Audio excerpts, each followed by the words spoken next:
fantastic person. Her bio is, Destiny Evans is an up-and-coming poet and treasure of Speak. She's a Bay Area native from Oakland, California. Yes. She's in her third year at San Francisco State. She's a broadcasting major.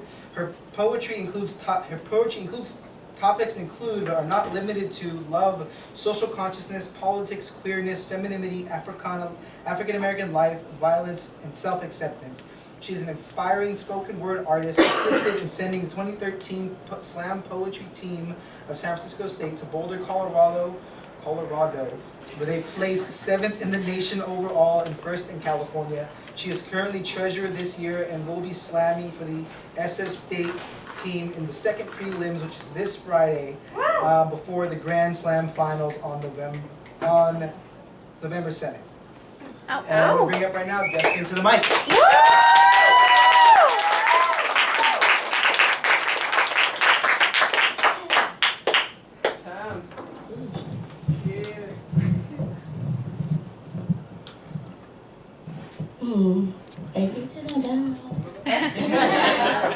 You're the boss.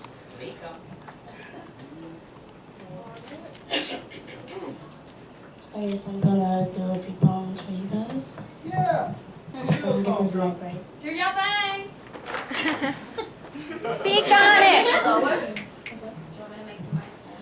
No, it's fine, thank you. Alright. This one's called Other Ways to Feel You. Do you remember the first time we touched? Palms warm and damp with anticipation. It was the first time I realized that the lines were made for stories. Only a tiny squeeze or interlocking of fingers could tell, but when stories grew old and lines ran out, or too occupied by words never spoken, I looked for other ways to feel you. Before you consumed me, but before I had enough time to wipe the sweat from my brow, you already had my spine bind on the crooked lines of your palms. Through your crooked smile, I read the stories you didn't read aloud. I was in every one of them. The first time our eyes connected, I wondered if you felt how scared I was. How my heart begged me to leave and threatened me with exploding. If I didn't, I risked it anyway. Beside the fear, beside the emotions you rose in me that I'd never be able to apply the right theory to, those 3 words that the ears ache to hear but my tongue never forms correctly, so I hope you heard me correctly. And don't take it the wrong way. When I say it's too much, and don't take it the wrong way. When I don't say it at all, I finally said it. Those 3 words. But they weren't the kind you wanted to hear. I am afraid.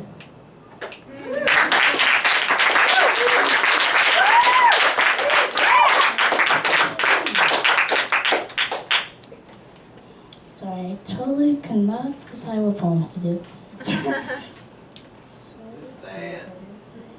Oh, I'm gonna do some old. This is pretty old, but hey. So it goes, this is my cell phone poem. So it goes, you play with me all day. I'm usually kept on, you turn me on, you make sure I never go off, I'm always on, working for you. I've been dropped more times than a calculator in me can count, and more times than you've cared to notice. But I'm surrounded by some silicone that keeps me from cracking under pressure, even when there's so much. My face is laced with another mirror so that you can still see me clearly, but my own vision becomes blurry. I became the road to your music that gives and takes away emotions you don't want to feel. The headphones you plug into me are far more real because they save me before you even notice that I've fallen. I'm not saying that I like being used, but if it's by you, then some way I can't help but love it. I love it because you love it, or rather what I do for you every day and every night. Providing you with games and connections, but we never actually connect. All we do is play games, we throw tantrums. Actually, you more than I. And I can't say how sorry I am for the time I just froze. That time, no matter how many times you swiped my screen, but wouldn't let you answer her call because I wanted you to talk to me. But that time I wasn't moving fast enough for you were loading a page. So after that time I suddenly turned off the middle of you replying. And how could I forget that time when I... Oh, wait. You've got a message.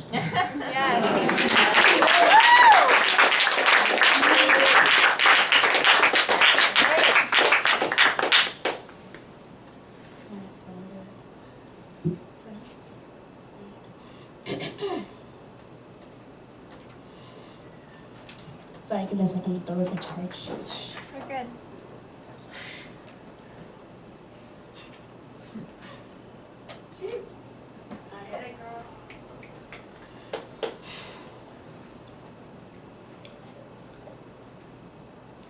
I'm not afraid. I stopped going to church. I've never been big on religion anyway. I stopped accepting it. I started accepting myself, and when I did, I denounced anything that told me I was wrong. My father will never accept the fact that I'll marry a woman. His God won't allow him to. A year after I left, he told me he prayed I was safe and away from harm. I'd laugh at the irony. He would pray that the devil never got to me. Did you forget I used to live with him? Sorry. Every day was a Bible study, but not in a traditional sense. It was more like having Genesis justified beatings, asking, where is God? My father clasped his hands around my face. Where is God? The Bible says, let he who is without sin cast the first stone. My father mixed that up often. When I watched him kick my brother, I waited for God, but knew he just couldn't let this go on. So I waited, and I waited until my hands had bruises from clasping him too long. I used to pray every day for the same thing. I prayed that God would come down and give me the power to catch my father's swinging hand, or to help me be a good girl. And I tried. He didn't see it though. Neither did my father. The more frequent the bruises, the less I prayed. I hated our church. Hated the way... Sorry. I hated our church. Hated the way they praised God and talked of him highly. Hated the way they hugged my father. Like they didn't know they were shaking hands with the devil. I wanted to shout at them. Where is your God? Burned my throat with fury as I wanted to yell to my father, who is your God? Is it too late to stop praying for things that will never come? And what God would allow you to do this? Doesn't he love his children? Am I not one of them because I was raised in a hellhole? He left me, and was I damned before he ever thought I was worth saving? Yes. Was it because I defied you and I didn't bow my head at the dinner table? I stopped holding my father's hand when I saw the pipe it held the night before, and I remember the stinging I left on my cheek. I wasn't the traditional church-going girl. That was never me. I stopped praying over my food because, hell, what could be worse than this? God, yes, I'm talking to you. Did you see what he did to me last night? Did you watch as my tears soaked my pillowcase? Could you feel the moist sheets when I woke up in cold sweats? Did you hear me, God? And I told my father, okay, shouting to my father, I'll be better next time. Over the sound of his soles hitting my ribs, stop. How couldn't you hear me? Then you see my brother being broken. I bet you didn't have the pieces to put him back together. You already stopped using that cheap shit with me. I said stop as loud as I can. I was talking to you, God, but I guess my screams weren't loud enough. He'd make us read the Bible while the swelling went down. Said that if we followed your instructions, he wouldn't have to do this again. But my back looked like you tried to grave your real... shit. On my back, looked like you tried to engrave your will in me. I've cursed your name each time my father didn't tell me he loved me. Each time his palm on my face felt like too many rays of the sun. I denounced you. In the morning after our tears became dried scars, I knew you weren't going to save us. I asked, where is God? Like a bad joke that I wanted to never get old, but knew it would. If you are his God, what did he do with mine? Has he forsaken me too? I try not to pray anymore. I don't want to put hope in something that doesn't deserve it. I hear from my father sometimes. He asks me how I am, says that he prays for me, and this time he tells me he loves me. I don't say it back because it would sound like I've forgotten what you didn't do. I still have trouble believing in God. Still can't come to terms with everything being in God's plans. Because for the first 12 years of my life, I wasn't in his.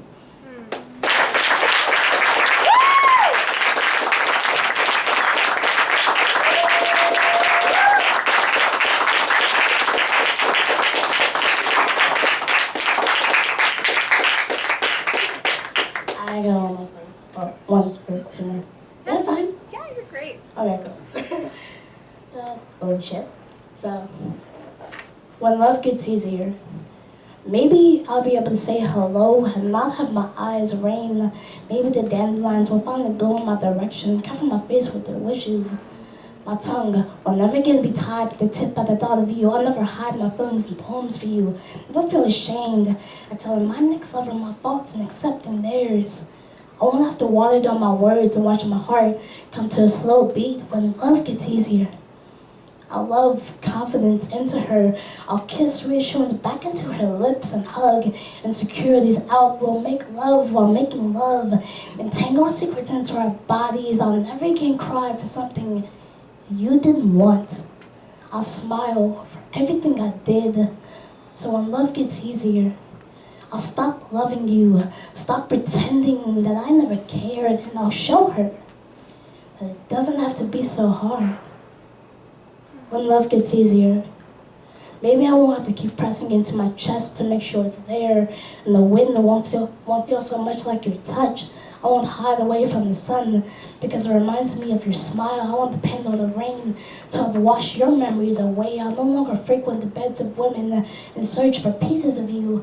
And I'll stop going into every relationship guarded and afraid. I won't have to bite my tongue on your name and taste the idea of something that can never have been swallowed or savored completely. When love gets easier, I'll laugh happiness into her soul, nibble consistency and reciprocity into her neck. I'll make love to her because I want to be close to her and not because I'm trying to remember what it felt like with you. I'll hold her, and the warmth of our bodies will create a blanket of trust and shield us from shield us from almost lovers and lovers that were never ours, from lovers that could never love us the way we needed to be loved. I'll move forward with no desire to look back, and I won't miss what we never had. I'll smile for always forgiving. So when love gets easier, I'll stop loving you and show her that it doesn't have to hurt.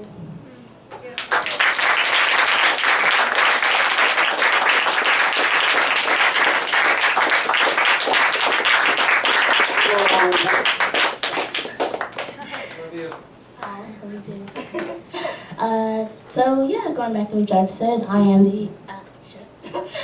the treasurer of Speak. Again, I'll be slamming out the second prelim, so y'all want to come see me do my poems? Yeah, you're welcome to come. I have tickets, if you want to buy some. I'm like $5 right now. Only $5. Only $5. Y'all know y'all got it. Come on. Yeah. Great. And if you don't have it right now, $7 out the door. We'll take more, if you want to give us more. We're not picky about that. But again, second prelims this Friday at 7. Believe me, it's totally worth it to come see who makes it to our Grand Slam finals. Hopefully I'll make it. Hey. Anyway, but again, thank you to all of you beautiful people, for staying here and coming. Y'all know it's late. But again, thank you. Thank you.